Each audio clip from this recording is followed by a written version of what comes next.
Y presta atención ahora, porque vamos a hablar de un tema que a todos debería importarnos, aunque a veces la verdad que lo pasamos un poco por alto, y es el tema del consentimiento informado. Estamos con Gabriela Ferretti, ella es médica clínica, neuróloga, pero además auditora y legista. Gracias por estar con nosotros. Gracias a vos. ¿Qué es el consentimiento informado? Ese papelito que muchas veces firmamos así sin leer qué contiene. Justamente el consentimiento informado es la expresión que el paciente conoce, entiende, comprende y asiente la práctica o lo que él consienta que se le va a hacer sobre su cuerpo.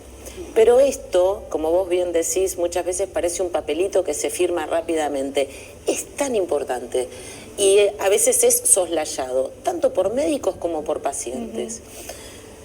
Las circunstancias en las que el consentimiento informado se tiene que dar, primero tiene que estar informada por un médico en un ámbito que corresponda, que se puedan sentar el paciente, los familiares, que se pueda hablar sobre la práctica que se va a hacer. Pongamos el ejemplo de una cirugía, donde se sienta mínimamente con el paciente y el médico le explica con las palabras que el paciente pueda entender, porque si bien son dos personas humanas con, digamos, con la misma jerarquía, desde el punto de vista del conocimiento, hay una gran asimetría. Por supuesto. Entonces el médico tiene que tener la sapiencia para poder explicarse y que la otra persona pueda entender de qué es lo que le va a hacer, con palabras sencillas. Es más, muchas veces se hacen dibujitos, se hacen croquis, y lo ideal es que sea el propio paciente el que con sus palabras exprese lo que él entendió que le van a hacer.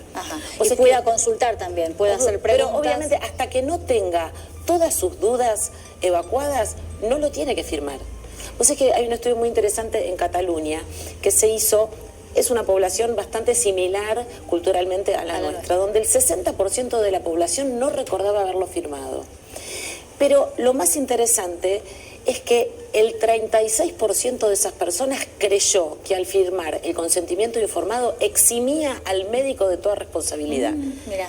Y este es un punto que no es menor, y esto es lo que hace que muchas veces los pacientes no lo quieran firmar, porque, a veces porque no se quieren enterar de las cosas no tan buenas que pueden pasar, y esto es humano. Porque debe incluir la explicación, las posibles consecuencias o efectos. Exactamente, los efectos adversos, por supuesto, el porcentaje de complicaciones de lo que tiene que ver con la literatura mundial o el porcentaje de complicaciones que tienen en ese sitio donde lo hacen, adaptado al paciente. Esto no es una formulita que todos somos iguales. Cada uno tiene sus antecedentes, su edad, o sea, tiene que estar adaptado a cada persona. Por eso las proformas, estas que vienen impresas y que solamente hay que poner una firma, la verdad es que sirven parcialmente. A veces sirven, lo ideal que es, si vos te tenés que operar, que tu médico, por lo menos 24 horas antes, te entregue un escrito donde te explique claramente el tipo de cirugía que te van a hacer. Ahora vos, cuando te vas a presentar para la cirugía, puedas hablar, puedas entender, y ahí sí puedas completar, que comprendés claramente cuáles son los riesgos, cuáles son las eventualidades que pueden pasar.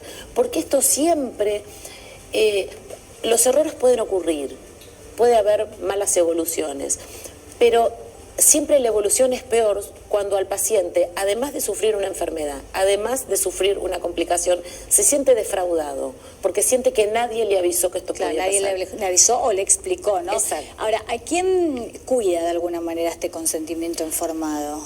Cuida al paciente. Es un derecho del paciente y es una obligación del médico.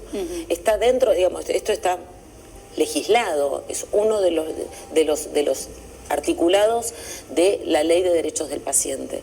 Entonces, el paciente puede exigir esto, el médico tiene la obligación de hacerlo. ¿Y qué estudios lo requieren? Mira, ¿qué tipo de prácticas? Todo lo que sea práctica cruenta e invasiva, siempre.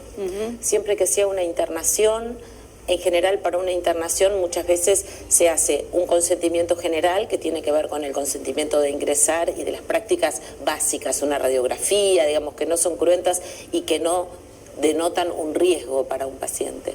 Y después, las cirugías o las prácticas más invasivas sí se hace aparte un consentimiento, que además está decir que esto es una documental que es parte de la historia clínica, y la persona que lo firma puede pedir una copia para tenerla consigo.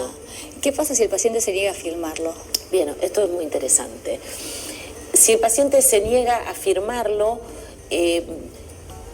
también puede decir que se niega a firmarlo. ¿Se entiende? Sí. Él puede decir, yo me niego a enterarme de lo que pasa. Y ahí se cubre el médico, ¿no? Haciéndolo firmar. Claro, es que esto también es una decisión, porque es un derecho del paciente. El derecho, él puede decir, bueno, esto es algo que yo no me quiero enterar, pero lo pongo por escrito. ¿Y qué pasa si el paciente cuestiona algo del método que se va a aplicar o algo, tiene algún cuestionamiento por sobre lo que lee en ese consentimiento? Dentro del consentimiento informado también está qué pasa si esa práctica no se realiza, cuál es el riesgo, donde el paciente también lo sabe. Y qué otra alternativa hay a ese procedimiento propuesto. O sea, está todo bien explicitado. El paciente no tiene que firmar, digamos, en total conformidad si en realidad no lo está. O si en realidad no entendió. Es algo que se hace antes de la práctica en general. Es algo que se hace antes de en el lugar donde se va a realizar la práctica, unos minutos antes, se suele hacer así. Unos minutos antes la idea es que no, sobre todo cuando es una cirugía, el paciente tiene que tenerlo antes y poder leer y elaborar. Claro, cuando es algo programado sería... Cuando es algo programado, sí. Ahora, cuando es una urgencia con riesgo de vida, puede ser que el médico no llegue a tiempo a pedir el consentimiento a la familia. Esto puede pasar, pero en general es en la menor parte de los casos. Claro, y lo puede firmar un miembro de la familia en caso de que el paciente esté inconsciente. Si el paciente está inconsciente o no tiene capacidad de discernimiento, esto también está legislado. En principio es el cónyuge. En el caso de ser menores siempre es los padres, y esto tiene que ver, digamos, el orden de prelación de quien lo firma está dado por la ley de trasplante de órganos. Bueno, y la última que te quería hacer, ¿qué pasa si no te dan nada para firmar? Bien, es un derecho que los pacientes tienen que pedir su cumplimiento. Esto es fundamental. Realmente es un riesgo para el médico también. Porque la idea es que esto no tiene que ser una pelea. Los médicos y todo el equipo de salud trabaja para hacer el bien. Es un protocolo, es parte del protocolo. Lógico, pacientes somos todos fuimos, somos o seremos pacientes todas las personas. Entonces estamos todos en un mismo barco. Entonces, si por algún motivo el consentimiento no se ofrece, no se habla, el paciente está en todo su derecho de pedir, por favor, que le den, incluso por escrito, el consentimiento informado. Bueno. Es lo más sano para todos siempre. Por supuesto, cuanto más conozcamos nuestros derechos, más fácil será ejercerlos, ¿no? y vivir en una sociedad seria. Pero sí, con responsabilidad. Con responsabilidad. Sin duda. Bueno, muchísimas gracias. No, de nada. Gracias a vos, Paula.